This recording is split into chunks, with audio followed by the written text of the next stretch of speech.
Hey guys, Dr. Ashley here. As you know, we see miracles every day here at Prince Health and Wellness.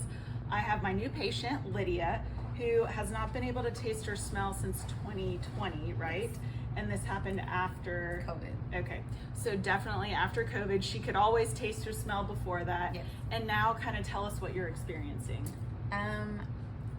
Before this, I can't smell everything. I could smell some things, but they weren't right. Like, they were completely off. Like, skunk would smell like flowers. Wow. Yeah, and then taste is the same thing. It's Just altered. Yeah. Okay. So we call that paranosmia. So it's an altered taste and smell. We just did an upper cervical adjustment on her, and now we're going to test her. So let's see. Tell me what you smell. Oh, wow. Like minty. Yep. That's peppermint. Would you have been able to smell that before? No. Okay.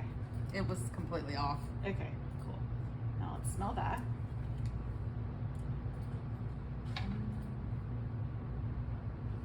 This one smells kind of citrusy. Yes. Okay, she's passing 2. Okay. Now what about coffee? Did coffee smell? Coffee stunk really, really bad. Okay, this is going to be the test. Okay, guys, this is going to be the test.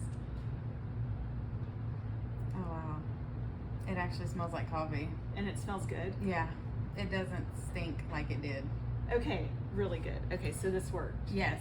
Okay, would you recommend that other people come here? Yes, very much so. Guys, if you are struggling with issues with taste and smell, you need to come in. What do you have to lose? Okay, it took her an hour and she now has her smell back. Come see us. You may need an upper cervical adjustment. God bless you.